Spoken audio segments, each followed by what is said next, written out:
Jangankan satu imat, satu pelerek, satu kori, walaupun seluruh manusia ini adalah imat, tetap nasab Ba'alawi, nasab kami para habaib tidak akan beruntung.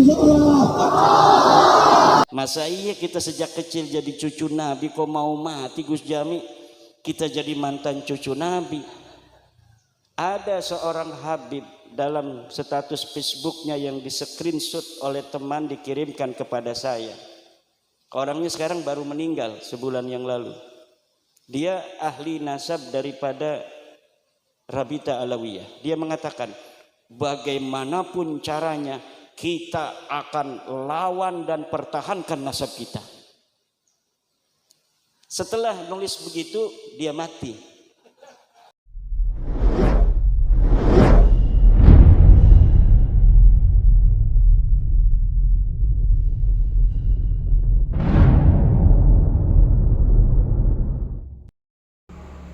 Assalamualaikum warahmatullahi wabarakatuh.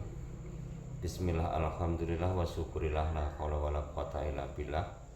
Ya, marilah kita bersama-sama bersyukur kehadirat Allah Subhanahu wa taala, dan kita senantiasa berselawat kepada junjungan kita Nabi Agung Nabi Muhammad sallallahu alaihi wasallam, supaya kita mendapat syafaat dari beliau dan kita nanti diakui oleh beliau jadi umatnya. Amin, semoga terkabul ini. Ya, dalam kesempatan yang baik ini di malam Jumat ya, kita akan membicarakan masalah dunia nasab yang sekarang ini lagi booming ya. Dunia nasab ini seperti apa? Tidak hanya nasional akan tetapi internasional. Di sini banyak kepalsuan yang dilontarkan ke publik dari Ba'alawi. Mereka mengaku bahwa dirinya ini habaib, akan tetapi untuk menunjukkan mereka benar-benar habaib yang otentik, itu nggak bisa menunjukkan. Semua kitab yang diangkat oleh mereka yaitu kitab palsu. Nah, ini perlu dipertanyakan, habaibnya ini juga habaib palsu apa asli itu loh ya. Biasanya kalau habaib benar-benar keturunan Rasulullah Shallallahu Alaihi Wasallam yang asli, ini malah diam-diam aja kok. Terus dari segi akhlaknya ini juga bagus, tapi ini beda. Dari grup mereka ini beda. Mereka ini sangat takut ya kalau tidak dihormati orang lain. Bahkan memproklamasikan dirinya bahwa mereka ini benar-benar habaib Nabi, dan mereka mengandalkan garis keturunan orang-orang yang ada di atasnya. Nah, orang yang seperti ini pastinya tidak pernah ngaji yang namanya kitab Ta'lim Muta'alih, sehingga mengagung-agungkan, membangga-banggakan nasabnya, tapi dirinya ini sebenarnya goblok. Makanya di dalam video ini nanti kita akan kita simak video dari Habib Bahar bin Smith, juga dari Kiai Imaduddin, di mana perseteruan antara mereka dalam arti Ba'alawi sama Kiai Imad ini semakin memanas, juga semakin melebar. Bahkan sekarang ini ada tokoh-tokoh publik yang besar-besar juga ikut-ikutan di sini. Karena apa? Karena memang dari Ba'alawi ini penuh dengan kepalsuan, kitab palsu, habaib palsu, terus sejarah diputarbalikkan atau dipalsukan. Bahkan ada yang berani ngomong bahwa yang mendirikan NU ini adalah kakeknya Habib Lutfi bin Yahya. Semacam-macam ini. Makanya yang seperti ini perlu diverifikasi biar benar-benar yang habaib sebenarnya itu siapa. Saya yakin kalau memang habaib yang benar ini pasti akhlaknya ini baik. Karena apa? Karena malu dengan Rasulullah. Tapi ini enggak, selalu menjelek-menjelekkan orang lain, ngancam-ngancam orang lain, shock terapi, tegangan tinggi, macam-macam, akan membantai kelompok ini, kelompok itu dan sebagainya. ya. Saya kira untuk penonton pasti bisa menilai sendirilah nanti yang benar itu yang mana, ya. Mari kita simak video ini bersama-sama. Kita akan tampilkan video dari ini dari Habib Bahar bin Smith juga ya Imaduddin. Terserah Anda mau percaya yang mana, mau mengikut yang mana, terserah. Ini pilihan kepada Anda sendiri ya. Saya ucapkan terima kasih. Mari kita tonton video ini bersama-sama. Semoga bermanfaat ya, juga bisa menambah wawasan kita. Amin. Mancing nih ceritanya. Kita mancing. Perahunya sama, satu perahu. Perahunya sama. Pancingannya sama. Corannya sama. Kainnya sama. Umpannya di laut yang sama. Dapat ikannya sama nggak? Enggak. Bahar bin Smith dapat 20 ekor. Imad dapat 3. Fuad dapat 2. Kori nggak dapat. Itu namanya siapa? Kalau Allah udah jamin rizki kamu Asep, rizki kamu hari ini 1 juta, walaupun kamu nggak keluar rumah, nggak kerja, kamu bakal dapat 1 juta. Tapi kalau rizki kamu Allah udah bilang Asep, rizki kamu 10.000 Sep, kamu mau kerja dari pagi sampai pagi, 10.000 yang kemudian. Paham? Itu rizki. Bukan berarti saya bilang nggak usah kerja, enggak. Silahkan kerja, ikhtiar harus, tapi jangan terlalu bersungguh-sungguh. Harusnya bersungguh-sungguh dalam urusan yang belum tidak dijamin. Apa itu? Surga. Jangankan kita yang penuh dosa, ahli maksiat. Imam Ali Zainal Abidin, cucunya Rasulullah. Imam Ali Zainal Abidin, beliau pernah nangis ada ketika beliau nangis, muridnya nanya, ya Imam, mahadzal baka, wahai Imam, tangisan apa ini? Kenapa kau menangis? Anta min ahli baitir Rasul, engkau itu keluarganya Nabi, cucunya Nabi. Kalau Allah Ta'ala fil Qur'anil Karim, innama yuridullah liyudhiba ankum rijsa ahlal bait wa yutahhirakum tathira. Allah berkehendak untuk mensucikan, mengeluarkan kotoran-kotoran dalam hati kalian, wahai ahlul bait, dan mensucikan kalian dengan sesuci-sucinya. Engkau adalah ahlul bait. Apa yang mesti kau takutkan? Apa yang mesti kau khawatirkan? Beliau jawab, wailak, celaka kamu berngomong seperti itu. Inna Allah khalaqal jannah liman ata'ahu walau kana abidan habasyian. Allah itu menciptakan surga bagi hamba-hamba yang taat, bagi hamba-hamba yang patuh kepadanya. Sekalipun hamba yang taat dan hamba yang patuh itu dari golongan budak-budak ada. Dari golongan budak, walaupun nasabnya nggak mulia, walaupun dia budak, walaupun dia orang susah, walaupun dia nggak dikenal, tapi kalau dia taat, dia patuh, dia tunduk kepada Allah, tempatnya dia di surga. Wa khalaqallahu nar, dan Allah menciptakan neraka liman asa'ahu, bagi siapa orang yang bermaksiat dan berbuat dosa kepadanya, walau kana malikan korosian, sekalipun yang berbuat dosa dan berbuat maksiat itu adalah pembesar-pembesar Quraisy, mulia nasabnya, mulia garis keturunannya. Tapi kalau berbuat dosa, kalau berbuat maksiat, mabuk, pelacur, zina, narkoba, judi online, maka tempatnya neraka. Nggak ada urusan. Oh, ilmunya setinggi langit, Ustadz, Kiai, Mas saya, tinggi sampai di langit ilmunya.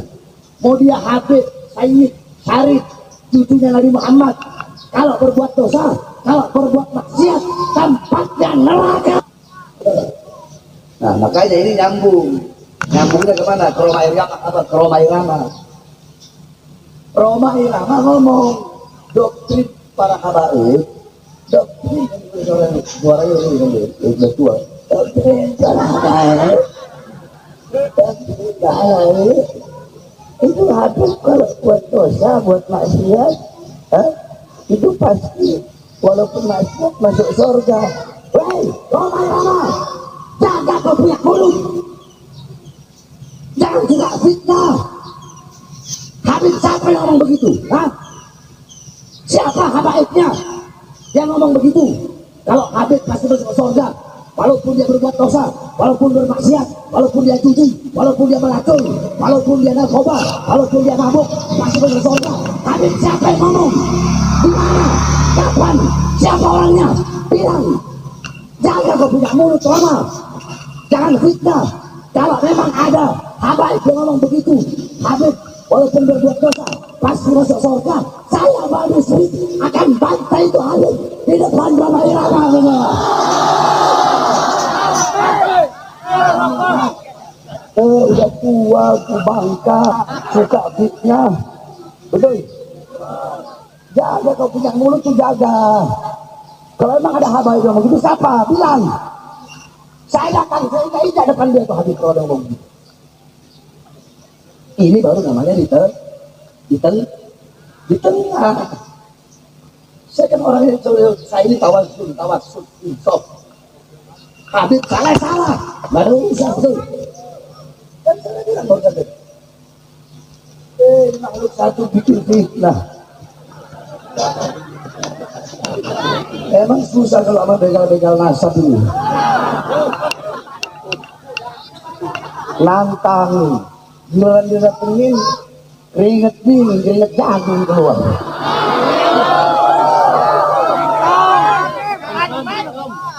Saya datang berdua doang ini sama makhluk tuh, Dani. Datang berdua, katanya itu Bahar, datangnya rame-rame dah. Saya datang berdua aja nih. Saya turun dari mobil, orang-orang lihat tuh Habib Bahar. Masyarakat Kresek, kampungnya Imat, kandangnya Imat, masyarakat kumpul, tangan sama saya, buka foto sama saya. Terus bilang saya yang bawa pasukan, nggak ada sama pasukan. Saya cuma berdua, cuma masyarakat lihat saya, masyarakat kumpul. Padahal itu kandangnya dia. Saya datangi, saudara-saudara.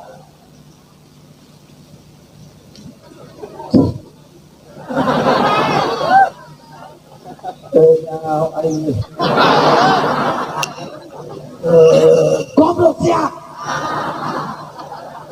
Begal nasab, saya otak. Goblok. Nantangin, didatangin, malah banyak alasan. Bentung siapa bro? Naon dia, ha? Aita Bani Smith. Siap bade razia habaib Balawi. Razia aing, razia. Li.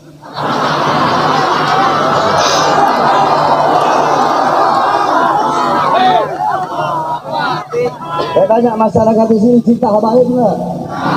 Cinta habaib nggak? Saudara-saudara, jangankan satu imat, satu pelerek, satu kori, walaupun seluruh manusia ini adalah imat, tetap nasab Balawi, nasab kami para habaib tidak akan pernah tunjuk. Nasab kami dibangun fondasinya dengan fondasi iman, fondasi takwa, fondasi sikoh. Udah pakai kitab kalau sudah saya mau bahas panjang lagi. Saya bilang auman singa terlalu mahal untuk membalas gonggongan para anjing-anjing ini. Nyesel kemarin saya datang, ngapain datang? Banyak yang nantangin saya ini, banyak. Cuma di media sosial, makanya saya nggak layanin. Nah si makhluk si ompong satu kemarin beda. Saya lagi enak main gitar sama Habib Lutfi, lagi enak main gitar apa TikTok gitu. Saya kan nggak punya TikTok ini. Lagi main gitar ini makhluk masuk. Par. Kan ngobrol lagi, kalau itu kan ngobrol langsung. Beda urusan kalau begitu bos. Ngobrol langsung. Saya nggak pakai, harusnya kan di tempat netral. Saya nggak pakai begitu. Udah kau di mana? Kresek. Ayo sudah. Saya akan di Kresek sekarang. Giliran datang, kau di mana? Di kantor sini. Malah masyarakat di situ semua merebutin saya, saudara-saudara. Jadi udah lah, kalau cuma sekupil, kalian itu cuma sekupil, cuma secuil, udah jangan banyak ngomong. Nggak ada ngaruh. Nggak ngaruh tuh. Justru semakin dibakar semakin wangi. Ada nggak hol-hol para habaib berkurang? Ada nggak? Ada nggak kalau saya ceramah jamaahnya berkurang? Saya nyampe sini jam 1 masih tetap ditunggu. Di Banten saya ceramah, saya naik ceramah jam 4 tetap ditunggu. Ada berkurang nggak? Ngaruh nggak? Kesian lu banci goblok.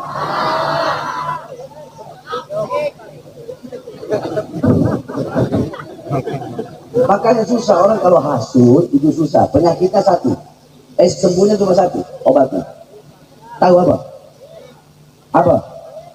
Hati. Orang hasut, lamun ayah hasut orang lamun ayah jelema setan hasut, saya obatnya kecuali modal.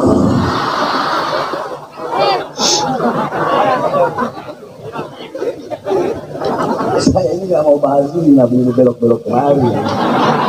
Orang dibahas Nabi Ibrahim, iya, dibantu sih. Jadi itu paham ya. Jadi saya banyak yang nantangin di media sosial. Saya ngapain waktu saya terlalu mahal. Saya ngajar santri, bikin kitab, ceramah ke sana, di sini, ke sana, di sini. Mahal buat ngelayani mereka. Nah kemarin itu saya datang, kenapa? Karena dia langsung. Beda kalau yang lain kan cuma bikin video. Mana Pak, saya tantang. Kalau ini ngomong langsung sama saya, makanya saya datangi. Udah ada ini kayak bikin bahasa. Padahal waktu itu lagi hujan, cuaca dingin bukan panas, tapi keringetnya kayak jagung keluar. Loh, habis sekarang keringetan, iya dulu nggak keringetan orang sama ceramah, anak keras, ceramah, lagi pas angin lagi, ya keringetan.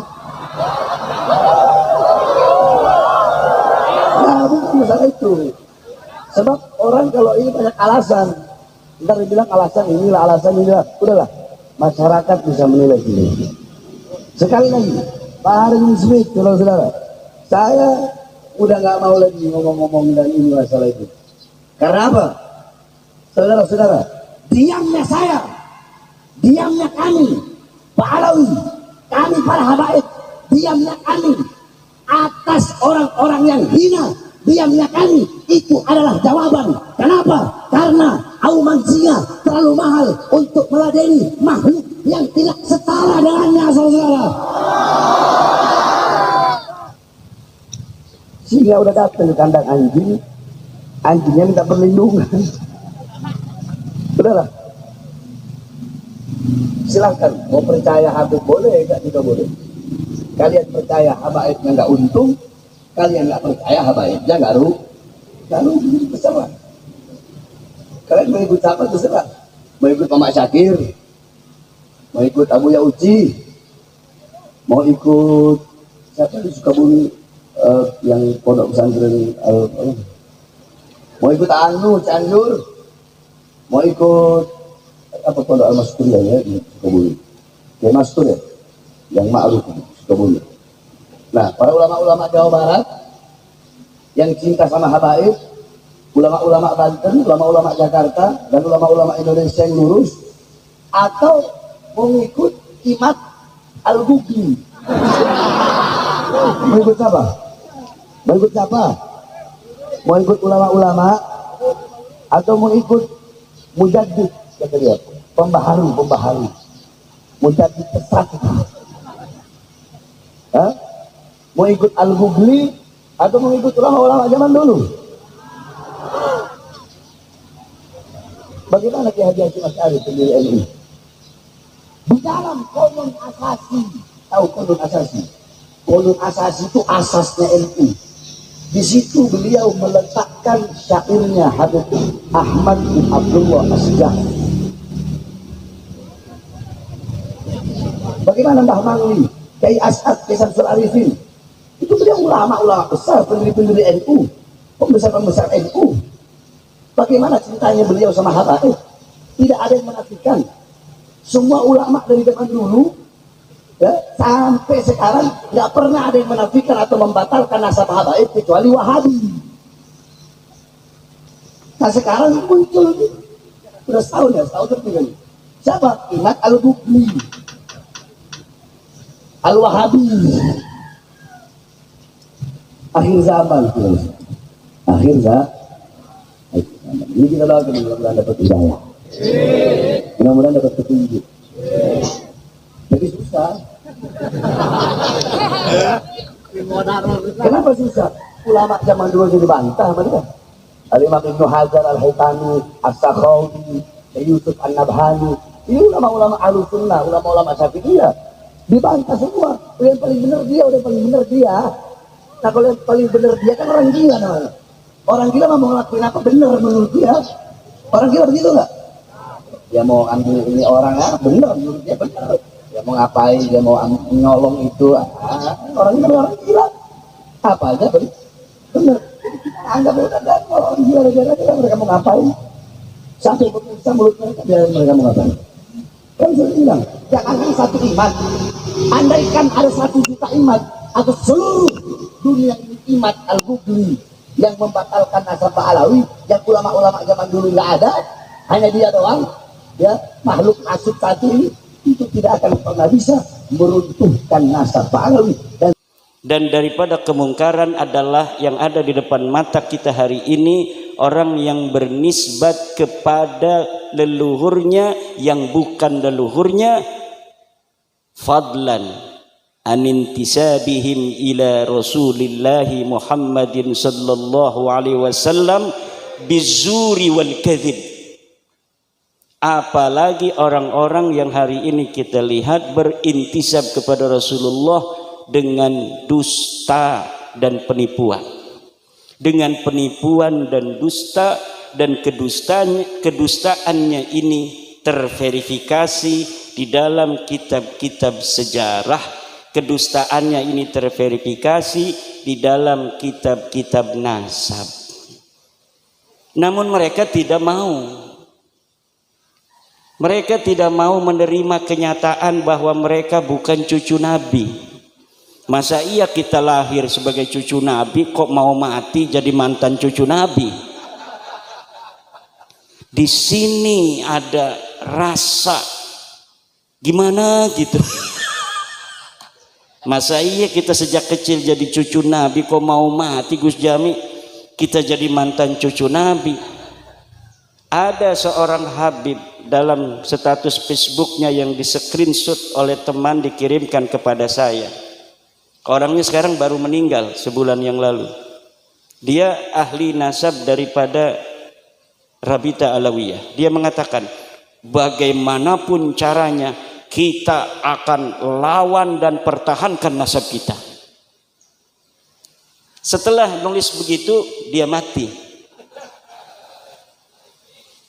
Siapa? Saya nggak ngomong nama ya. Langsung mati. Jangan macam-macam dengan Wali Songo. Jangan macam-macam. Kenapa? Karena apabila sesuatu kashful astar telah terjadi, maka tidak ada satu kekuatan pun yang mampu untuk mencegahnya. Kalau orang berani untuk berdiri tegak ketika ada bulldozer, maka dia akan terlindas oleh bulldozer. Siapapun dia. Kalau Allah sudah berkehendak. Dan ini nampaknya Allah betul-betul sudah berkehendak.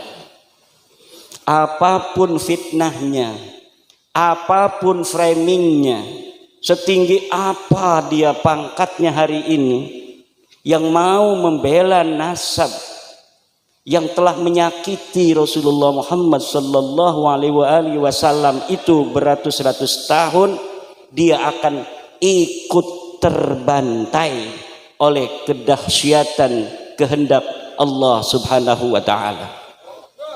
Ini yang saya rasakan, yang saya pandangi, yang saya sendiri itu tidak menyangka akan seperti ini.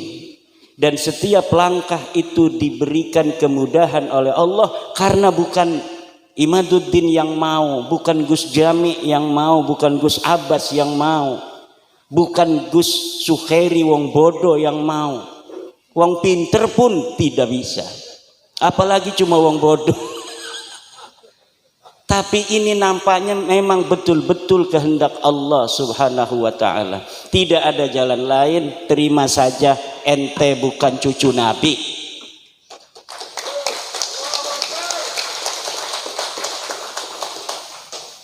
Terima saja. Kalau tidak terima, bahaya. Bahaya. Secara ilmu nasab sudah terbukti. Mereka menisbatkan diri kepada Ahmad bin Isa yang ada di abad ketiga, keempat. Menurut versinya mereka keempat. Menurut versi saya sebenarnya beliau hidup di abad ketiga. Tetapi menurut Ba'alwi dia wafat 345 Hijriah.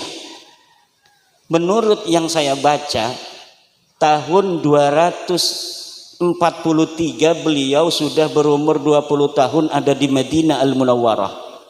Berarti ketika wafat 345 ini orang yang bernama Sayyid Ahmad bin Isa sudah berumur 131 tahun.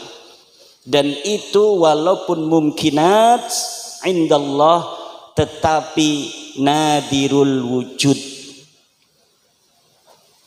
Itu masuknya kepada syad mukhaliful qiyas wal isti'mal itu. Orang berumur 130 tahun kemudian dia berhijrah 317 Hijriah pada umur 100 tahunan. Ngapain dia berhijrah dari Basra umur 100 tahun? Bentar lagi mau mati. Orang-orang yang suka merantau juga kalau udah kerasa tua umur 60 tahun banyak yang pulang tuh kalau orang Banten. Orang Banten itu orang yang rantaunya rantau palsu. Dia ke Jakarta tuh sampai tua, kalau mau mati kerasa pulang dia. Nggak kuat, nggak kayak orang Padang, nggak kayak orang Wonogiri. Orang Wonogiri ada di kampung saya itu, sampai meninggal beliau di situ. Kuat, tapi orang Banten itu memang begitu. Dia ke Palembang tuh. Banyaknya ke Palembang, ke Jakarta. Tapi kalau udah umur 60-70 tahun dia pulang, nyari-nyari makam yang masih kosong. Pengen dimakamin di kampung. Nah ini ada orang umur 100 tahun katanya hijrah pada 317 Hijriah. Namanya Ahmad bin Isa. Pak, itu bukan Ahmad bin Isa yang punya ayah Muhammad An-Nakib, Pak. Itu bukan kakek kamu mah ini namanya Ubaid bin Isa bin Alwi bin Muhammad bin Himham bin Aon. Itu kakek kamu. Bukan Ahmad bin Isa yang cucunya Nabi Muhammad sallallahu alaihi wasallam. Ini kitabnya ada Tuhfatuz Zaman. Ini ada kitabnya Al-Ansab Al-Ahdaliyah. Karena mereka dengan Bani Ahdal itu sepupu, kakeknya satu. Masa kita sepupu satu kakek dari garis ayah, dari kakeknya ini ke barat, ini ke timur? Enggak mungkin.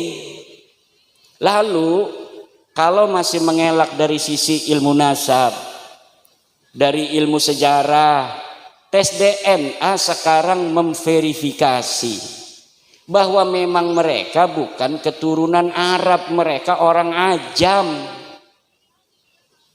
Ba'lawi ini orang Ajam.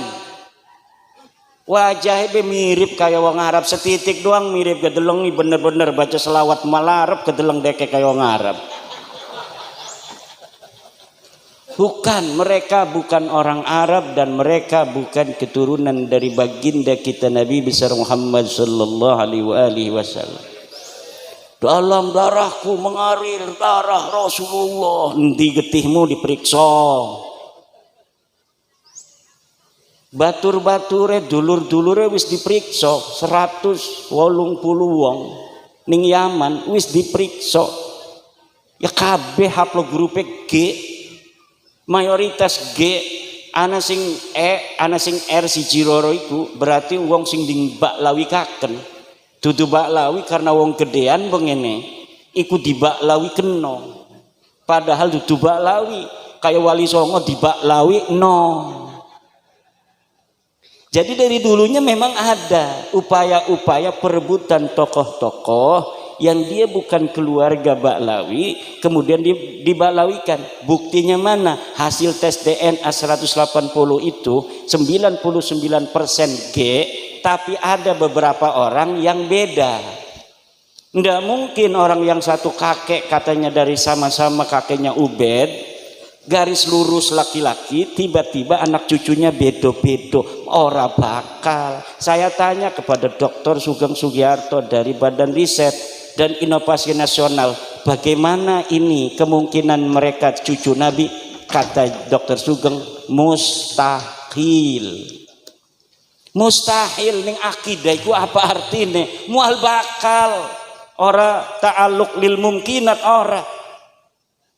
Mustahil mah sesuatu yang tidak mungkin terjadi. Seperti Allah itu ada dua, itu hukumnya mustahil.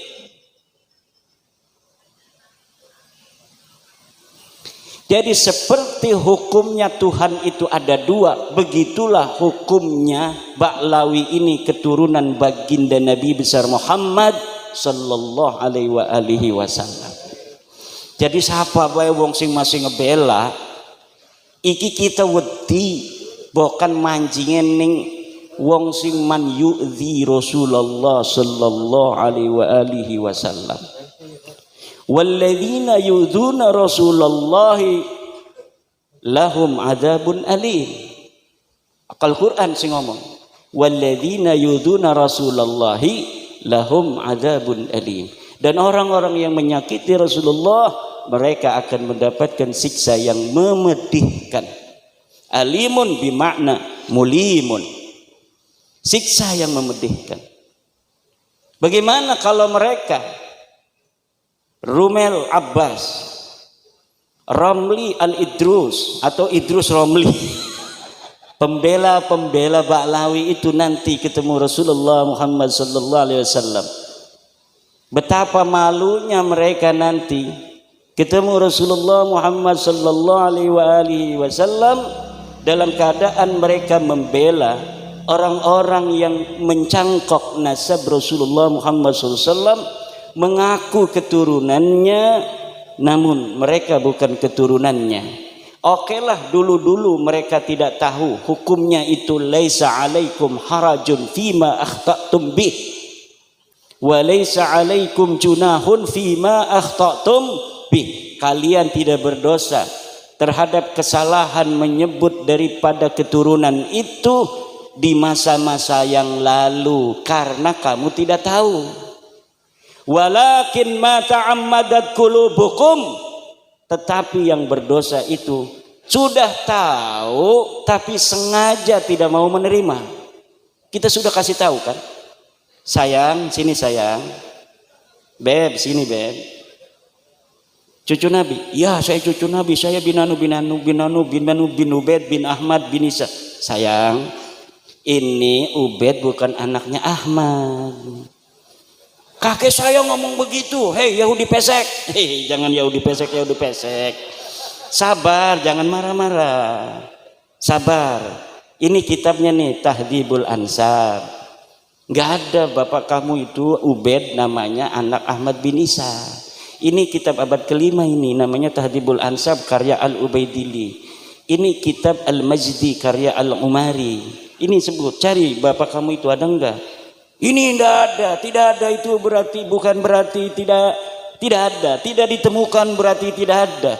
Kalau di kitab ini tidak ada, di kitab lain bisa jadi ada. Mana kitab lainnya? Tidak ada. Kalau kitab lainnya tidak ada, lalu gimana? Kita cari lagi kemana-mana nggak bakal ada, karena memang tidak ada. Bagaimana sesuatu yang tidak ada diada-adakan?